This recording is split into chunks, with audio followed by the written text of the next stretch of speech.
Hi ವೀಕ್ಷಕರೇ, ನಾನು ಇವತ್ತು ಜಲಸಿದ್ದೇಶ್ವರ ಬೆಟ್ಟಕ್ಕೆ ಬಂದಿದ್ದೀನಿ. ಇದು ರಾಮನಗರ ಹತ್ತಿರ ಇದೆ. ಬೆಂಗಳೂರಿನಿಂದ 60 ಕಿಲೋಮೀಟರ್ ದೂರದಲ್ಲಿದೆ. ಮತ್ತು ನಮ್ಮ ಗಾಡಿಗಳನ್ನ ನಾವು ಇಲ್ಲೇ ಪಾರ್ಕ್ ಮಾಡ್ಬೋದು. ಎದುರುಗಡೆಯಿಂದ ನೋಡೋಕ್ಕೆ ಈ ಬೆಟ್ಟ ತುಂಬ ದೈತ್ಯವಾಗಿ ಕಾಣುತ್ತೆ.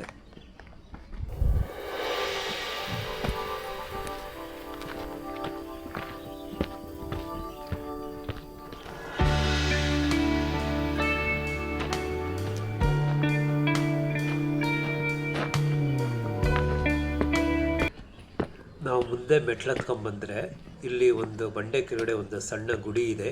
ಅಲ್ಲಿ ಶಿವಲಿಂಗು ಮತ್ತು ಗಣೇಶನ ಮೂರ್ತಿ ಇದೆ. ನಾವು ಬಂಡೆ ಪಕ್ಕದಲ್ಲಿ ಹಿಂಗೆ ಬಲಕ್ಕೆ ನಡ್ಕೊಂಡು ಹೋದರೆ ಕಾಲ್ದಾರಿ ಸಿಗುತ್ತೆ. ಬನ್ನಿ, ನಾನು ನಿಮಗೆ ಮೇಲ್ವರೆಗೂ ಈ ಕಾಲ್ದಾರಿ ಹೇಗಿದೆ ಅಂತ ತೋರಿಸ್ತೀನಿ.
ಈ ಬೆಟ್ಟದಲ್ಲಿ ನಾವು ಅಲ್ಲಲ್ಲಿ ಗುಹೆಗಳನ್ನು ನೋಡ್ಬೋದು. ಆ ಗುಹೆ ಹತ್ರಕ್ಕೆ ನಾವು ಹೋಗೋಕ್ಕಾಗಲ್ಲ. ಈ ಅಕ್ಕಪಕ್ಕದ ಹಳ್ಳಿಯವ್ರು ಹೇಳ್ತಾರೆ ಇಲ್ಲಿ ಕರಡಿಗಳಿದೆ, ಕಾಣಿಸ್ಕೊಂಡಿದೆ ಆವಾಗವಾಗ ಅಂತ. ಸೊ ನನ್ನ ಅಡ್ವೈಸ್ ಏನಂದರೆ, ದಯವಿಟ್ಟು ಯಾರು ಸೋಲೋ ಟ್ರೆಕ್ ಮಾಡೋಕ್ಕೆ ಬರಬೇಡಿ. ಗುಂಪಲ್ಲಿದ್ದರೆ ಒಳ್ಳೆಯದು, ಸುರಕ್ಷಿತವಾಗಿರ್ತೀರಿ.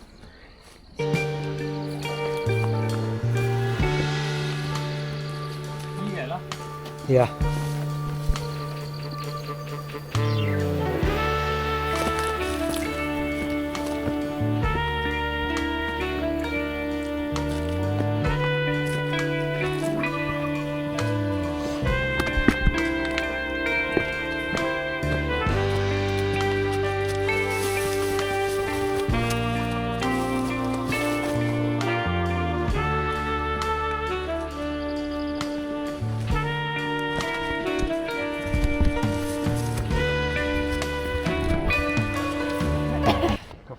ನಾವು ಇವಾಗ ಎದುರುಗಡೆ ಕಾಣ್ತಿದೆಯಲ್ಲ, ಆ ದೊಡ್ಡ ಬೆಟ್ಟದ ಮೇಲ್ಗಡೆ ಹೋಗಬೇಕು. ಅದಕ್ಕೆ ದಾರಿ ನಾವು ಇವಾಗ ನಿಂತಿರೋ ಈ ಚಿಕ್ಕ ಬೆಟ್ಟದಿಂದಾನೇ ಇರೋದು.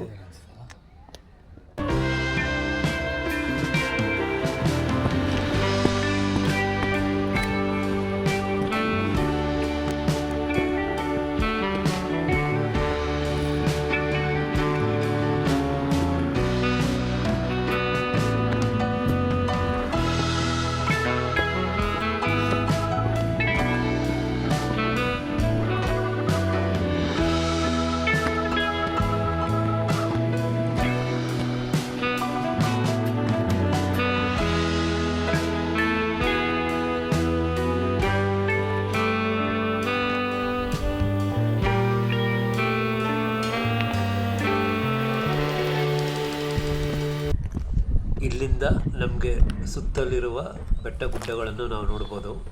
ಆ್ಯಕ್ಚುಲಿ ನಮಗೆ ಇವಾಗ ಬೇಸ್ ಪಾಯಿಂಟಿಂದ ಇಲ್ಲಿಗೆ ಆಲ್ಮೋಸ್ಟ್ ಅರ್ಧ ದಾರಿ ಅಷ್ಟು ಬಂದಿದ್ದೀರಿ. ಇಲ್ಲಿವರೆಗೂ ನಮಗೆ ಫುಲ್ ಬಂಡೆಗಳ ಮೇಲೆ ನಾವು ನಡ್ಕೊಂಡ್ಬಂದ್ರಿ. ಇಲ್ಲಿಂದ ನಮಗೆ ಜಸ್ಟ್ ಸ್ಲೋಪಿ ರಾಕಿ ಸರ್ಫೇಸ್ ಮೇಲೆ ನಡ್ಕೊಂಡು ಹೋಗ್ತೀವಿ ನಾವು.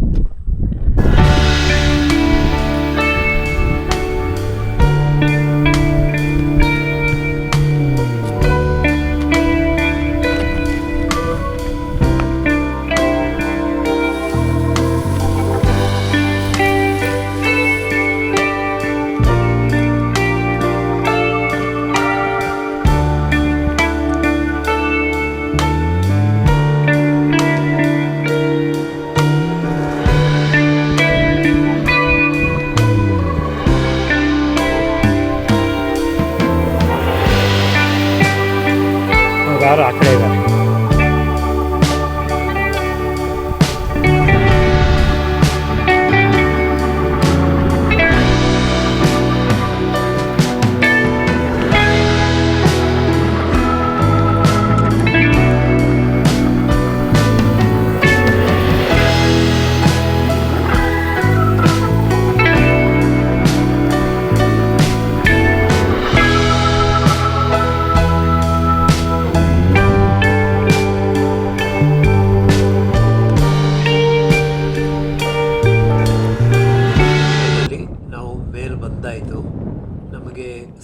25 ನಿಮಿಷ ಹಿಡಿಯಿತು ಮೇಲೆ ಬರಲಿಕ್ಕೆ.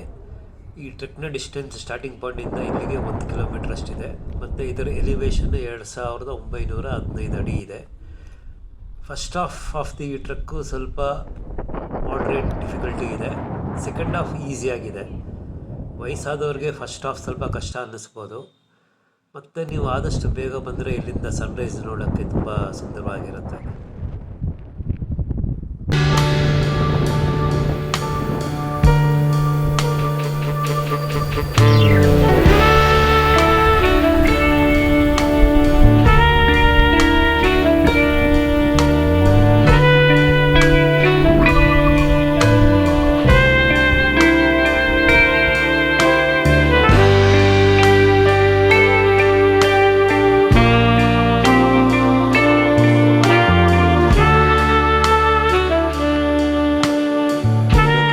ಈ ವಿಡಿಯೋ ಇಷ್ಟ ಆಗಿದ್ದಲ್ಲಿ ಲೈಕ್ ಮಾಡಿ, ಶೇರ್ ಮಾಡಿ, ಸಬ್ಸ್ಕ್ರೈಬ್ ಮಾಡಿ. Thank you.